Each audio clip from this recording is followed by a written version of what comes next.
Yo! What is up mga kapitbahay? Welcome back na naman dito sa channel natin, okay? So, for today's video mga kapitbahay, mayroon tayong scenario or mayroon tayong katanungan na nanggaling dun sa isa nating tropang IT na subscriber natin. Nag-message po siya sa akin sa Facebook, okay? So, ang scenario po niya is, meron silang office, tapos naka-PFSense sila.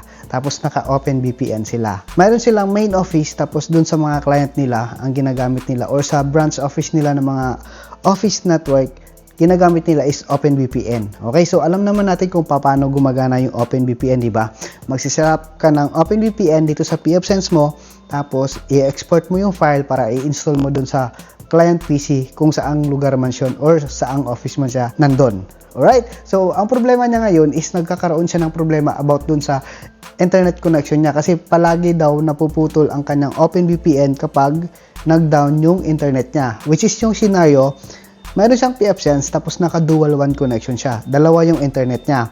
Okay, ang tinatanong po niya sa akin, bakit daw kapag nagda-down yung, kunwari, example kunwari Globe PLDT, kunwari daw, nagda-down daw yung kanyang Globe, nawawalan daw yung connection yung OpenVPN niya, hindi na makakonect yung mga client PC niya na na-deploy kung saang lugar man yun. Okay, so yan yung explain natin sa kanya ng konti ngayon kasi meron po kasi tayong tinatawag na tunnel. Okay, so kapag nag-set up tayo ng OpenVPN server, automatic sa isang ISP provider po yun nakatutok or nakapoint para dun siya mag-create ng tunnel dun sa public IP ng isang ISP na yon para makapag-create siya ng tunnel papunta dun sa OpenVPN clients natin. Okay, so ang problema niya ngayon is paano daw niya gagawa ng workaround na, for example, yung kanyang OpenVPN server nakapoint dun sa isang ISP provider, paano nga ba niya daw gagawin sa mabilisang paraan para makakonect agad hanggat down pa yung kanyang isang ISP provider. Okay, so yan yung ipapakita natin sa kanya. Yan po yung isi-share ko sa inyo ngayon or sa kanya kung ano nga ba ang ginagawa ko kapag nag-down yung isang OpenVPN server ko, which is kahit yung IPsec, no? IPsec tunnel na site to site, ibig sabihin kapag naka site to site, kunwari isang ISP provider lang, isa lang po dapat ang pwede mong ilagay doon kasi wala akong nakikita ngayon na redundancy dito sa PFSense na pwede mong pagsabayin yung dalawang ISP as isang tunnel. Alam po hindi po pwede yun, di ba? Kaya ituturo ko sa inyo kung ano yung workaround. Kunwari, nag-down yung ISP mo na naka-point dun sa IPsec tunnel mo or sa OpenVPN mo, kung ano ang workaround na pwede mong gawin para makakonect sila. Alright, so let's go. Pupunta tayo dito sa PFSense natin. Ipapakita ko sa iyo yung konting workaround kung paano mo maiwasan or paano mo makonect agad. Kasi kunyari, may urgent, no? Down yung ISP mo. Hindi mo naman pwedeng hintayin yung kunwari, paano kung 3 araw hindi magbalik yung ISP mo? So, mahihirapan ka, no? So, may paraan doon para pwede mong ilipat yung connection sa isang ISP provider mo. Meron ka lang konting gagalawin sa config at saka doon sa PC na i-remote mo. Or, nagre-remote dito sa OpenVPN. Alright? So, let's go.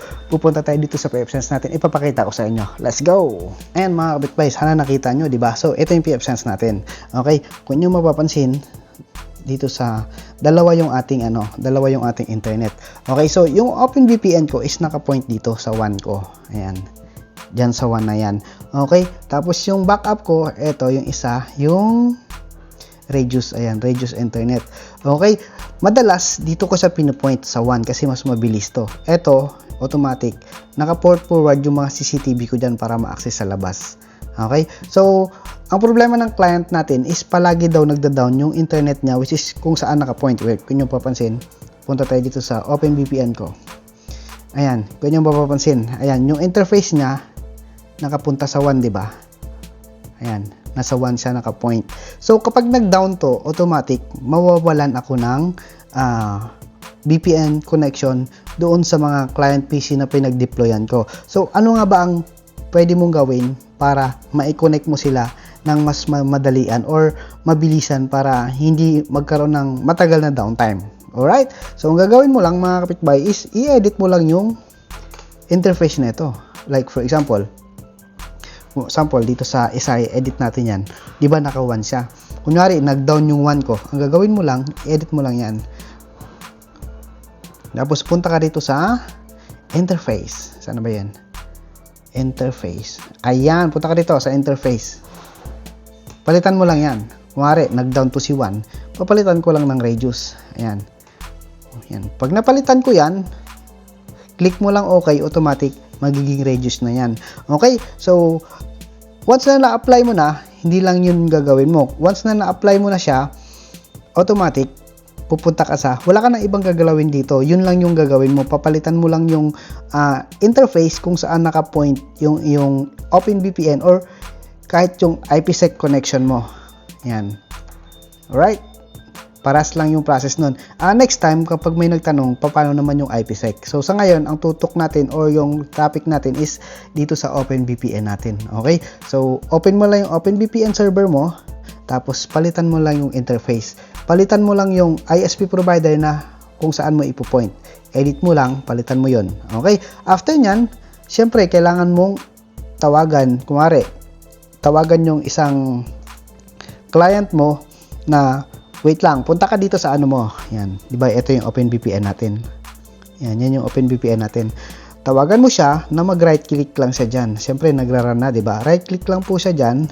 Yan, tapos kung inyo mapapansin, may nakalagay diyan, 'di ba? Yan. Ito yung mga naka-install dito sa PC na to. So, pag tinapat mo yan diyan, may lalabas diyan, ayan oh.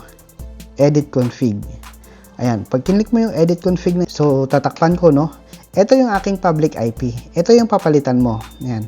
Itong remote IP na to, which is ito yung public IP ng ISP provider mo. Yan, papalitan mo yan. Okay? Hindi mo pwedeng i-apply lang doon sa pfSense tapos hindi mo to babaguhin, hindi po yun mag-i-effect. So, ang gagawin mo, papalitan mo lang tong public IP na to, tapos automatic, pwede mo na siyang i-connect. Okay? So, ganun lang po ka-basic, no? Ganun lang yung workaround kapag nag-down yung isang ISP provider mo doon sa sa OpenVPN server mo. Ang gagawin mo lang, punta ka lang dito sa pfSense, palitan mo lang yung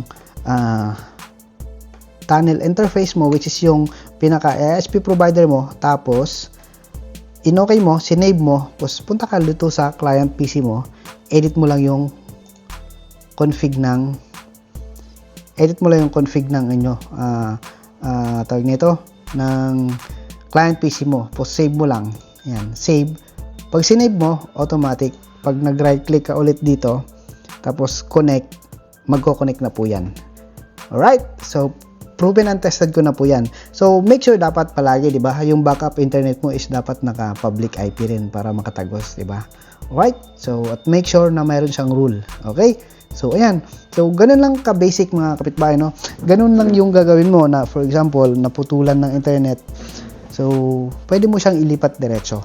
Yun lang yung gagawin mo.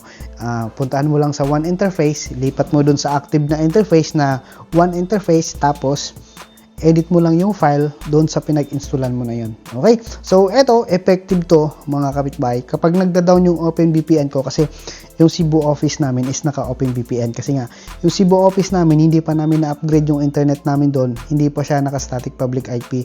So, ang ginagamit namin doon sa local telephones namin at saka sa mga computer para ma-access nila yung intranet namin dito, which is yung system namin na ginagamit, is naka-OpenVPN. Okay? So, kapag nag-down yung OpenVPN ISP provider namin kung saan naka-point, yun lang ginagawa namin. Pinapalitan ko lang dito or dun sa main office, pinapalitan lang namin, tapos ine-edit namin yung config dun sa desktop or laptop niya, tapos automatic yun. Kahit sa cellphone, ganun lang din. I-edit mo lang din yung config, palitan mo lang din yung public IP na naka-register doon sa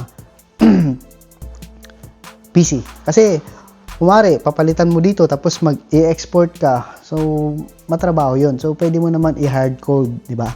So, ganun lang ang workaround mga kapitbahay, no? Napaka-basic lang. Okay, so sana po may natutunan kayo or sana na-gets ng isa nating kapitbahay na nagtatanong kung paano ang gagawin. Okay? So, basic lang. Sobrang basic. Ayan, kung mayroon kayong katanungan about naman dito sa IPsec connection natin, kung paano yung workaround, kumare, maputol yung isang connection or yung isang ISP, paano mo nga ba ilipat sa kabila? Kasi wala siyang redundancy eh. Hindi naman kasi talaga pwede na magsabay yung dalawang ISP provider na mag-create ka ng tunnel na dalawa. Okay? Yan. So, maraming salamat. God bless and peace. Sana may natutunan kayo, no? don't forget to comment down below kung may mga katanungan kayo about dito. Alright? So, dyan po pala sa tropa nating IT na nagtatanong about dun sa Microtech router, yung scenario naman po niya is meron siyang office, naka Microtech router po siya, pero yung mga switch niya unmanaged. Okay? So, nagtatanong po siya sa akin, paano nga ba niya maiwasan yung loop or paano niya ma-detect yung loop? Kasi pag naglo-loop daw, minsan sa dami nilang nakasaksak, may naglo-loop, minsan nawawalan lahat ng internet or napuputo yung network connection. Okay, so yan yung next vlog natin. Abangan nyo po. Kaya let's go. Maraming salamat. God bless and peace. Sana may natutunan na naman kayo kahit maliit lang today. Alright, so peace.